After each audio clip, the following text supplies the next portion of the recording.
when you have a clear sense of priorities and a solid dose of discipline. Did you get that? You'll receive a higher level of success in life when you have a clear sense of priorities and a solid dose of discipline. I got to know what it is that I'm trying to do, what's more important, and then I got to have a level of discipline in order to stick to those priorities. I know this, as I was concerned this week with the hurricane and how it would affect our city and my parishioners and the people all up and down the coast. On Wednesday we made a decision. We said, we're going to put out a call and ask for some folks to come and help me put some shutters up over the windows, protect God's house, and that I would be out of here. Amen. They gave me an evacuation order, and I was going to follow that order. And so they helped me out, and I got on the road and got to Gainesville and sat there and just watched the news and just waited to see what would happen. Trusting and praying to God, praying to God. And as the hurricane came and members would contact me, let me know that they were fine, and they were here, they were there, where they were going. I was calling some of you all that's a little older, and hey, what are you making sure that you're doing? And some of y'all that I did call, they don't feel like you're old. I didn't just call you old. I'm sorry, but if you admit it, you are old. But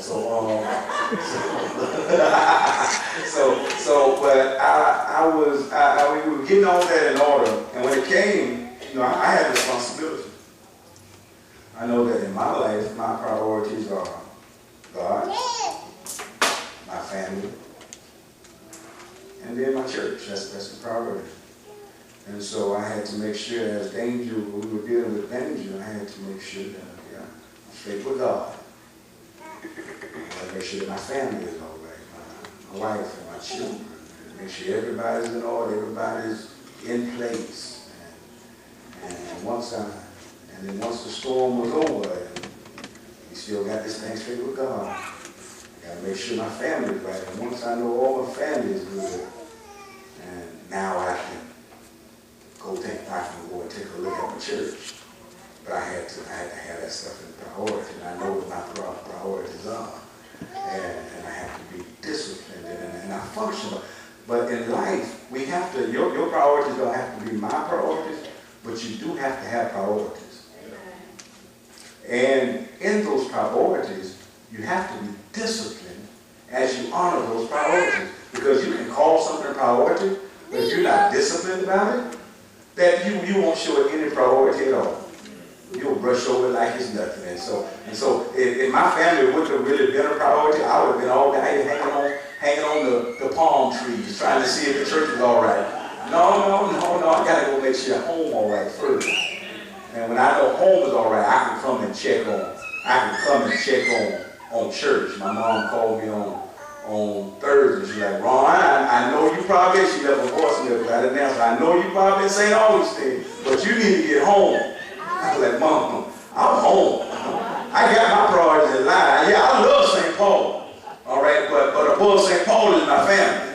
And so I took care of St. Paul yesterday and put my shutters and all that stuff. But I'm home now because I know my priorities. You don't have to tell me about my priorities. I know my priorities because I'm disciplined.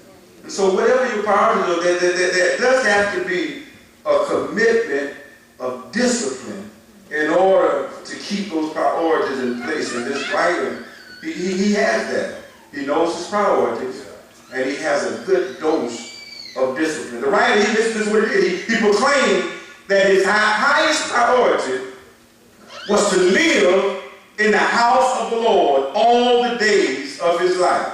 That was his priority. He said that doesn't matter what happens, as long as I live, I got to make sure that I stay in the presence of God. I got to make sure that this relationship that I have with God, this connection that I have with God, that's a priority in my life. And women, can I tell you when that's a priority in your life, it does not matter how fine the dude is. Brothers, can I tell you, when that's your priority to stay in the house in the will of God, it does not matter how alluring that sister is. When your commitment is to remain in the house of God all the days of your life, you can withstand anything that comes your way. Anything that comes your way. And this brother, he said, my priority, my commitment, the one thing I ask of the Lord is that I seek most is to live in the house of the Lord all of my life. God, I know I'm not perfect, God. I know I might make mistakes, God. But the one thing that I want, God, I don't want you to stop convicting me, God. I don't want you to stop letting me know when I'm headed down the road. God, I want to remain in your house all the days of my life. He said, that's the one thing. He said, if I don't get two things, that's the one thing. That's number one, is that everything I do is focused on remaining in the house of the Lord all the days of my life. I can't do nothing with afterlife. That's in God's hand. But if I can commit to remaining in the house all the days of my life, I got a good feeling that he's going to take care of me after the days of my life. He said, that's the one thing that I have, and he disciplined himself. He disciplined himself by making this thing the thing that he sought the most in life. Yes, sir. He says, I want to remain in the house, and so what I'm going to do to remain in the house, some folk have priority. Some folk have priority, but they're not disciplined to make the priority come to pass. They say that this is a priority or that is a priority. My priority is my job, and I want to keep my job, but am I disciplined enough to get there on time? I'm not disciplined enough to do a good job when I get there. But that's not no. That's not really a priority. Because what you want to get to on time, you get there on time. What you want to do, you do. You want that to be your priority. And so you keep verbalizing that that's your priority. But what's really in the heart, it comes out in your actions. What's really in your heart, it comes out in how hard you try to please that thing. It's some focus, some things that you try so hard to please and so hard to please. And you tell yourself that, no, I don't have them above God. God is priority in my life. God is first and foremost. God, I just want to be here. I want to love you, but you will chase that thing. You try harder to please that thing. And if that thing or that person looks upset and looks disappointed with you, you'll try so hard to please that person, but you'll let God down every time and it won't even faze you. You keep coming back with the say, I'm sorry. Oh, yeah. I know you ain't sorry. Oh, yeah. The priorities are the things that we're committed to. And if we know that there ought to be a certain priority in our lives, we can change our priorities. But we only change it by our discipline. He says, God, I want to remain in your house all the days of my life. And the way that I'm going to do that is I'm going to seek it. I'm going to pursue after it. I'm going to chase after it. Every day that I wake up, God, the first thing that I'm going to do, God, is seek your face. I can't claim that I'm going to be perfect today, but God, I'm seeking your face. I won't go in, I won't go for an extended amount of time, God, without giving you glory, without asking God for clarity about what it is that you want me to do with my life. He said, I'll seek your face, Lord. He said that this is my priority, and I'm disciplined because this is the thing that I'm seeking the most in life. And then he goes further in verse 5. In verse 5 he says, for he will conceal me when trouble comes. He will hide me in his sanctuary. He will place me out of reach on a high rock. The writer says, once he makes it clear that I'm going to set priorities, because I understand that in order for me to be successful, I have to set priorities in my life. And when I set these priorities, I'm going to live a disciplined life to accomplish these priorities. Whatever my priority is, if it's a priority, I have to install a certain discipline in my life so that I can honor that priority. I can't, if a certain level of priority in my life is to be the pastor of St. Paul, I have to discipline myself to pastor St. Paul. I can't just go off and do all kinds of stuff. I have to discipline myself to pastor St. Paul. I can remember when I pastored my first church in Chiefland, Florida. Brother Colbert knows about it. In Chiefland, Florida, I had 3 members. I almost said 2.5, but I almost said 2.5. I had 3 members. And Brother Colbert, my youngest member was probably 73 years old, my youngest member. My oldest member was about 95. All right. And so I had 3 members that they sent me to this church to pastor. But when I showed up there, God didn't say, okay, since you got 3 members, that means you just sit in Gainesville all day. I sent you to pastor this church. Now, there was literally nothing that I could really do with the membership that I had. Now, I can have a couple brothers that I could go and Brother Hale and Brother Jones. I could go and sit on their porch and talk to them. Sister Dockery, she was way up in age, and so I could go by and give her a kiss. But there was not really a whole lot I can do with my 3 members. And I could have easily said, you know what, I can just sit in Gainesville and chill. But if the priority is to be a pastor of this church, I have to instill a discipline despite what it looks like to go and pastor this community. And so I just started going. I said, well, I can't do that. I went and saw this member. That took 20 minutes. I saw this member. They don't want to see me every day. I mean, well, would you want me to come see me every day? No, they don't want to see me every day. And so I went and found some things in the community to do. I went to the high school. Can I volunteer? I went to the elementary school. Can I volunteer? I went walking through the neighborhood, just meeting folk. I'm the new pastor, and before you know it, I started getting more people coming in the Bible study, and more people joining the church that didn't even realize the church was still open because I had to have a discipline to do what I called a priority. And then once I showed the discipline, God showed the production and allowed the success to follow what it is that I've been called to do. And so when I set priorities up in my life, I have to show discipline to say that this is a priority in my life. And so here, once he says that I disciplined myself, I went after him, I searched hard after him, because I just wanted to be in the presence of God. And so whatever it took, if it took praying in the morning, if it took doing devotions, if it took going to the church to connect with, whatever it took, I just wanted to be in the house of the Lord all the days of my life. And I disciplined myself, and the writer said, and because of that, he said, well, he will conceal me there when trouble comes. He says he'll conceal me during times of trouble. To conceal means to hide. Now, when I was putting this sermon together, the word came to my mind because I think about women, and I never really thought about it, but they put some stuff on their face, and it's called concealer. And I could be wrong. Just if I'm wrong, just say something. But they put this thing on their face is called concealer. I've heard the word, I don't know exactly which one of the things is the concealer, but they put something on their face called a concealer.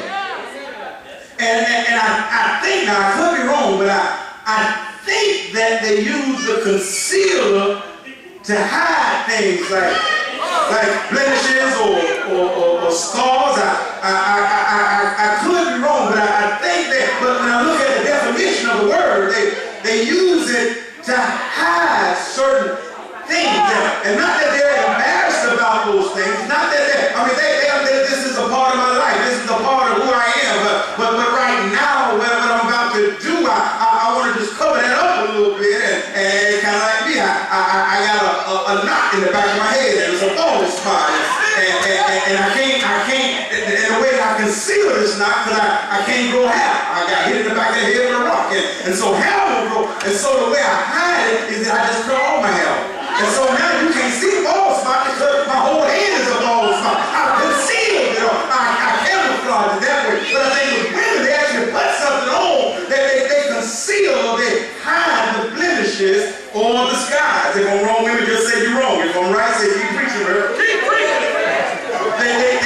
conceal this thing. They hide, and they hide blemishes and scars. And God told me something.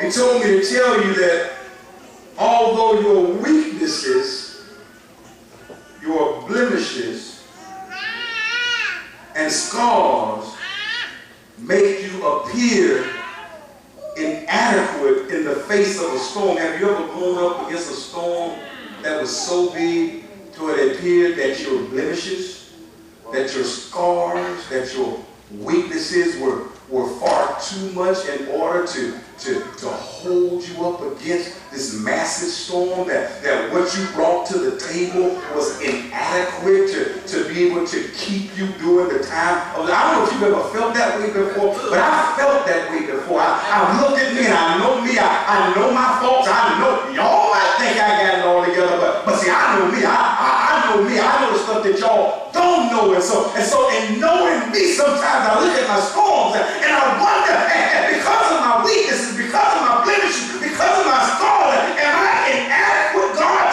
to deal with this massive storm that's coming up in my life? And God told me to tell you that although your weaknesses, blemishes, and scars make you appear inadequate in the face of storms, He says to tell you that He'll conceal you. He says He'll conceal you, all the weaknesses that you have, all the scars, all the blemishes, all the things that make you seem inadequate, the things that, those are imperfections, the imperfections about you. God says, I'll conceal you. He says, for He will conceal me. What was He going to conceal? My imperfections. I'm perfect at one thing. I'll claim to be perfect. I'm perfectly imperfect. There's nothing perfect about me. There's nothing perfect about you. We're all imperfect. And God said, all your imperfections, He says, I'll conceal them. Yes, sir. He said, I'll cover them out when you go out. You won't even be able to tell there's something wrong with you. He said, I'll cover up all your imperfections. He said, I'll be your concealed. He'll do it, man. And the writer goes on and he declares, and He will hide me in the sanctuary. He says, during the time of trouble, He says, all of your imperfections, all of your blemishes, y'all know what you got. You know what you're dealing with. You know what you're struggling with. You know the things that it appears that the storm is going to overtake you because you're not perfect, because you lie sometimes, because you got these habits, because you got issues that you're dealing with, because there's some hatred in your heart. You know what they are. I don't expect you to raise your hand and admit it today, but you know what's inside of you, the things that you're dealing with. But God says, all of those imperfections, God says, during the time of the storm, He says, I will conceal you. The thing that makes it appear that you can't stand against the storm, He says, I will conceal you. As small as you might feel, and as small as you might look, God says, I will conceal you. And He declares, not only will He conceal me during my troubled times and during the storm, but God goes on and says that He will hide me in the sanctuary. Now I get really excited about that because the Bible declares that God He'll hide me in the sanctuary. Now let me let you in on a little secret. God did not have to go and find the writer of this psalm. He didn't have to go and look for him. He didn't have to go and seek him out. The writer said that He's going to conceal all of my imperfections. He said, and then He's going to hide me in the sanctuary. But I need to let you know that God didn't have to go and play hide and go seek. God didn't have to go and send out a search committee. All God had to do was look in the house because His priority was, I'm going to stay in the house, and my discipline is I'm going to see every day how can I stay in the house, because you never know when the storm might come up. You never know when the storm gonna rage. You never know if the bridges might be cut off and you can't get back to the house. But I let you know that if you stay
about a foot up from the crest of my rock. And then the railroad tie is about another foot up. And so in reality, the picture was set up on the rock. Somebody say that. Somebody say that. But not only was the picture set up on the rock, there was something on the inside. Somebody say that. It didn't seem like just a little bit of water to stop that picture from being blown away. It seemed that the water was inadequate. It seemed that the water was not enough. But God can conceal. Somebody say yeah. He can take your little bit of faith and cause you to withstand every wind that comes your way. I stop by to let you know that not only did that picture set up, not only did that picture have something on the inside, but the biggest thing is that that picture was hiding behind something bigger than it. Say that. David said, he said, God will hide me in the sanctuary. I might feel the wind, but the wind can't destroy me. I might feel the rain, but the rain came to make me better. And God says that the reason that you can shout just like that picture, because when the devil tried to kill you, he hid you.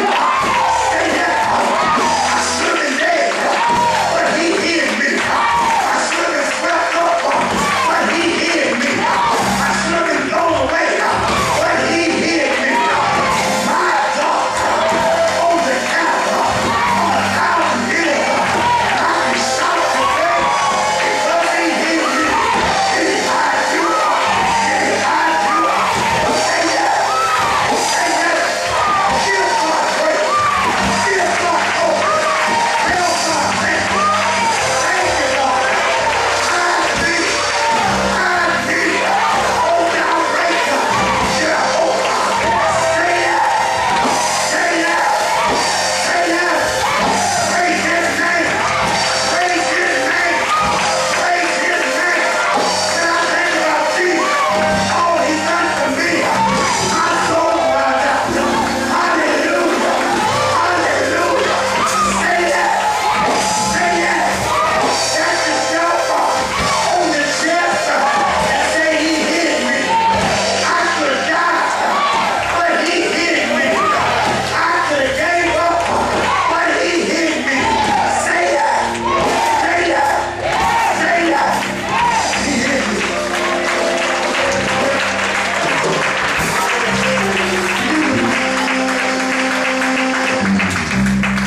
If he hid that little picture, little 99-cent dollar store picture, if he was able to hide that picture from a category 4 storm, when oak trees, fences, houses were destroyed, what makes you think that your God ain't got your back? Despite your imperfections, despite your blemishes, despite your flaws, if you can make it a priority to stay in the house of God, God will conceal all of your stuff because he knows your heart. And in the time of trouble, you will not be destroyed because he will hide you. If he hears you.